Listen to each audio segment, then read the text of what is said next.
The supermarket parking lot buzzed with the mundane symphony of everyday life. Shopping carts squeaked against sun-baked asphalt, car doors slammed shut, and the low hum of idle chatter filled the air. Amidst this cacophony of normalcy, a pocket of stillness existed in a secluded corner where time seemed to move at its own languid pace. There, on a worn patch of concrete, sat a man whose weathered face told stories of hardship and perseverance. His clothes, though tattered, were worn with a dignity that spoke of better days long past. Beside him, a scruffy dog lay contentedly, its tail thumping softly against the ground in a steady rhythm. Their bond was palpable, an invisible thread that connected man and beast in a way that transcended words. The dog's eyes, warm and alert, never strayed far from its companion's face. It was as if the animal understood the depth of their shared struggle, the nights spent huddled together against the biting cold, the meals skipped, and the harsh words endured. In this moment of tranquility, they were an island unto themselves, separated from the bustling world around them by an unseen barrier. The man's cardboard sign lay propped against his leg, its plea for help faded, but still legible. Yet, in the dog's unwavering presence, he found a comfort that no charity could provide. The peaceful tableau was shattered in an instant, torn apart by the thunderous roar of an approaching motorcycle. The machine's growl echoed off the surrounding buildings, growing louder and more menacing with each passing second. Heads turned, conversations halted, and a ripple of unease spread through the parking lot. With a screech of tires and the acrid smell of burning rubber, the motorcycle came to an abrupt halt. Its rider, a mountain of a man clad in worn leather, dismounted with a fluid grace that belied his imposing size. His eyes, cold and calculating, scanned the lot before settling on the homeless man and his canine companion. A cruel smile played across the biker's lips as he sauntered towards them, each heavy footfall a promise of impending confrontation. The homeless man instinctively drew his dog closer, his body tensing as he sensed the shift in the air. The once comforting sounds of the parking lot faded away, replaced by a suffocating silence. "Well, well," the biker's voice cut through the tension like a serrated knife. "What do we have here? A bum and his mutt taking up valuable space." His words dripped with disdain, each syllable carefully chosen to wound and provoke. The homeless man's grip on his cardboard sign tightened, his knuckles turning white with the effort. He kept his gaze lowered, years of experience having taught him that eye contact could be seen as a challenge. Beside him, his loyal companion let out a low, warning growl, hackles raised in protective defiance. The biker's laugh was a harsh bark, devoid of any real humor. "Oh, look at that! The mutt's got some fight in him, more than I can say for you, old man." He took another step forward, his shadow now looming over the pair. The dog's growl intensified, a rumble that seemed to vibrate through the very ground beneath them. "What's the matter, fleabag? Gonna bite me?" the biker taunted, lifting his foot as if to kick the animal. The homeless man's head snapped up, fear and desperation etched across his features. "No, please," he pleaded, his voice hoarse with emotion. "Don't hurt him, he's all I have." The biker paused, his foot still raised, a spark of something unidentifiable flickering in his eyes. For a moment, it seemed as if he might relent, but then his expression hardened once more, cruel amusement dancing in his gaze. "Maybe you should teach this mutt to respect who's in charge," he sneered, tensing as if preparing to strike. Just as the situation teetered on the brink of violence, a single word cut through the tension like a crack of thunder. "Enough!" The command was spoken softly, yet it carried an unmistakable authority that demanded attention. Every head in the parking lot turned towards the source of the interruption. Walking towards them with unhurried steps was a figure that seemed almost unreal in this gritty setting. Dressed in casual yet unmistakably expensive clothes, his presence exuded a quiet confidence that drew all eyes to him. It took a moment for recognition to dawn, but when it did, a collective gasp rippled through the onlookers. Robert Downey Jr., unknown to millions as the charming and witty Tony Stark, stood before them. Yet there was no trace of his on-screen persona now. His eyes were serious, his jaw set with determination as he approached the confrontation. The biker, momentarily thrown off balance by this unexpected development, recovered quickly. "Who the hell do you think you are?" he spat, turning to face the newcomer. His aggressive stance faltered slightly as he took in the calm demeanor of the man before him. Robert didn't flinch, didn't even blink at the hostile reception.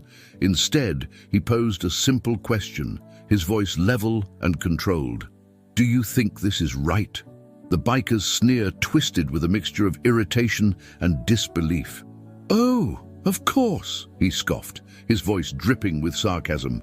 "The big Hollywood star here to give me a lesson. What a joke." He puffed out his chest, attempting to reassert his dominance over the situation.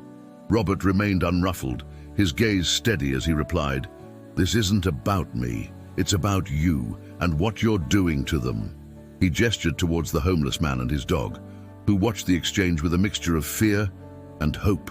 The biker's eyes narrowed, his lips curling into a contemptuous smirk. "They don't belong here," he snapped, his voice rising.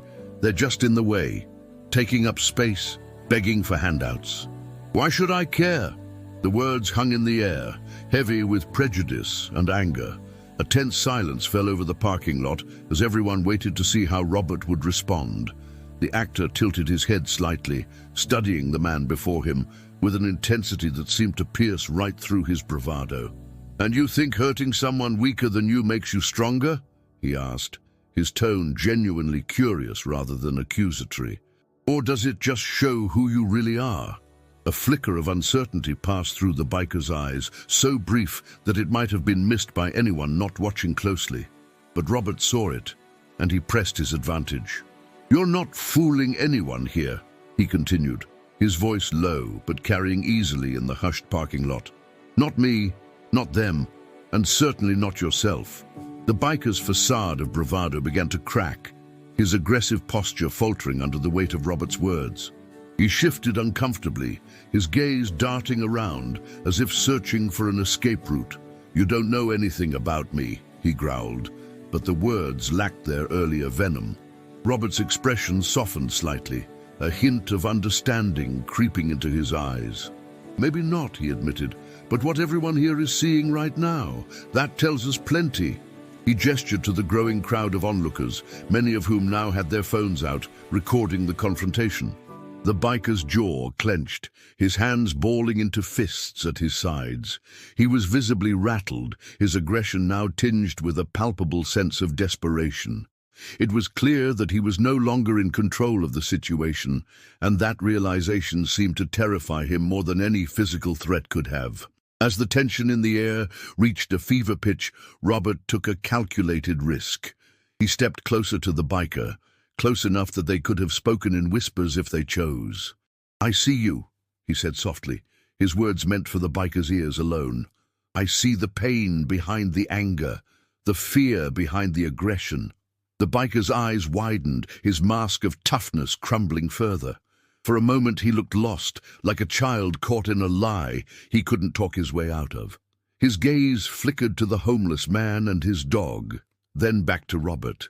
"You don't understand," he muttered, his voice barely audible. "Then help me understand," Robert replied, his tone gentle but firm, "because right now all I see is a man lashing out at those who can't fight back. And I think you're better than that." The words hung between them, a challenge and an olive branch all at once. The biker opened his mouth to respond, then closed it again. His internal struggle was visible on his face, years of built-up anger and resentment warring with the unexpected kindness being offered to him. And then, in a moment that would change everything, he made a choice. "I lost everything," the biker said, his voice barely above a whisper. The admission seemed to surprise even him, as if he hadn't meant to speak the words aloud. "My job, my house, my family, all gone because of one stupid mistake." His shoulders sagged, the fight draining out of him. Robert nodded, encouraging him to continue. The biker took a deep breath, his eyes fixed on a point in the distance. "I used to have a dog, you know. A big old mutt, dumb as a rock but loyal as they come. Had to give him up when I couldn't afford to feed him anymore." The homeless man and his dog, forgotten in the intensity of the confrontation, stirred at these words. The dog's tail thumped softly against the ground, as if in sympathy. The biker's gaze was drawn to the sound, and for the first time, he truly looked at the pair he had been tormenting. I guess seeing them together, it just reminded me of everything I lost," he admitted, shame coloring his words. It was easier to be angry than to admit how much it hurt. The parking lot was silent, the onlookers captivated by this unexpected turn of events. Robert placed a hand on the biker's shoulder, a gesture of support that seemed to surprise them both. "It's never too late to make a different choice," he said, his voice carrying a weight of experience. "To be the person you want to be, instead of the person anger has made you." The biker nodded slowly, his eyes still fixed on the homeless man and his dog.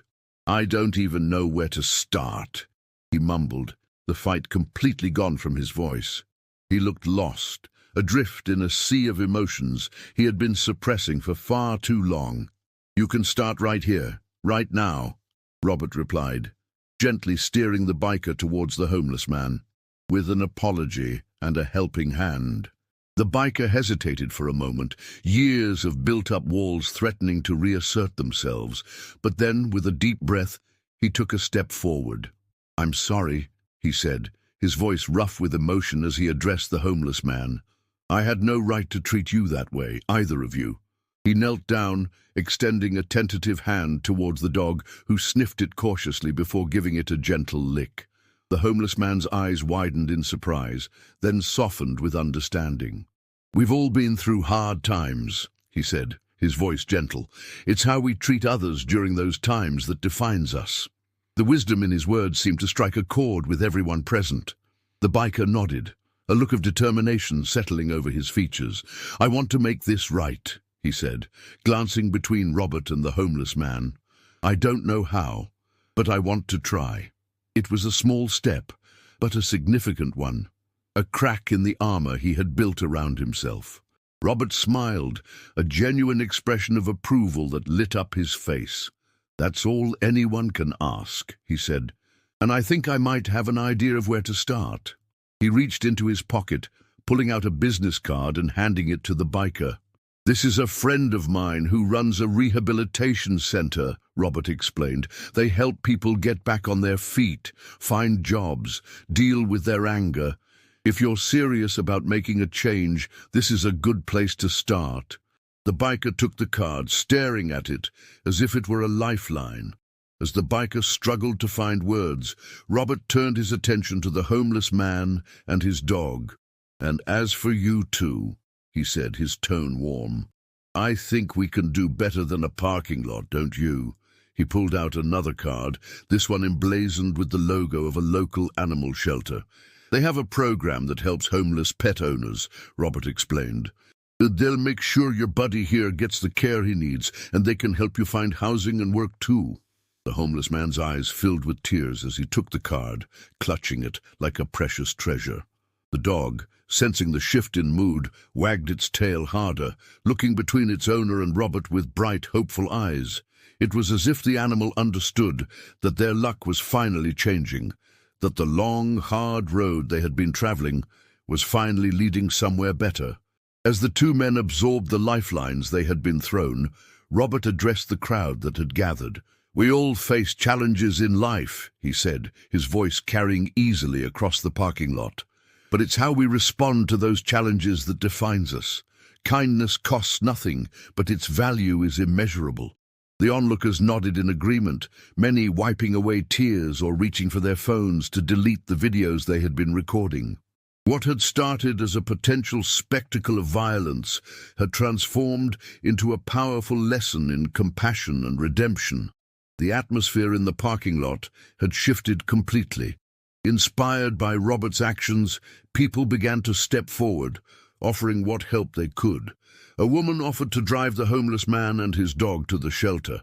A group of teenagers pooled their money to buy them a meal.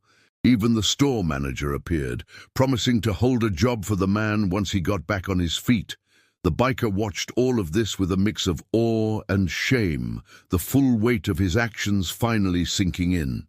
"I've been such a fool," he muttered, more to himself than anyone else. But Robert heard him and placed a reassuring hand on his shoulder. "The past is the past," he said firmly.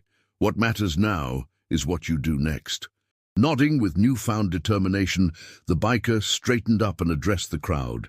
"I know I can't undo what I've done," he said, his voice shaky but sincere, "but I promise you all I'm going to do better, starting right now." And with that, he pulled out his phone and dialed the number on the card Robert had given him. As the parking lot buzzed with activity, Robert stood back and watched the scene unfold. What had begun as a potentially violent confrontation had transformed into a moment of community and healing. It was a powerful reminder of the impact one person could have simply by choosing to stand up and do the right thing. The homeless man and his dog were being helped into a car, their faces beaming with a hope that had been absent for far too long. The biker was engaged in an intense phone conversation, his free hand gesticulating as he spoke, as if physically grasping for the lifeline he had been offered. Onlookers were sharing contact information, making plans to volunteer at local shelters or set up community outreach programs.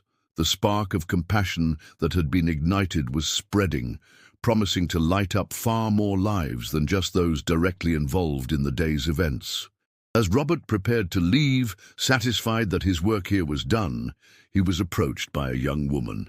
"Thank you," she said, her eyes shining with admiration. "You've shown us that heroes don't just exist in movies. They're right here among us, waiting for their moment to shine." Robert smiled warmly at the young woman. "We all have that potential within us," he replied. "Sometimes we just need a reminder of who we truly are and what we're capable of." He gazed out over the parking lot, taking in the scene of cooperation and kindness that had blossomed from conflict. "Remember this moment," he continued, his voice carrying a note of gentle urgency. "Remember how it feels to be part of something bigger than yourself, to reach out and make a difference in someone's life. That feeling, that connection, that's what makes us human. That's what gives life its true meaning." The young woman nodded, her expression thoughtful. "I will," she promised, "and I'll do my best to pass it on, to be that reminder for someone else when they need it." Robert nodded approvingly, recognizing the spark of inspiration in her eyes. As the sun began to set, casting long shadows across the parking lot, Robert took one last look at the scene before him. The homeless man and his dog were safely on their way to a better future. The biker was taking his first steps towards redemption, and a community had come together in a way that would resonate far beyond this single day. With a quiet sense of satisfaction, Robert turned and walked away, blending into the evening crowd. He knew that his actions today had made a difference, but he also knew that the real heroes were the ordinary people who had chosen to open their hearts and lend a helping hand.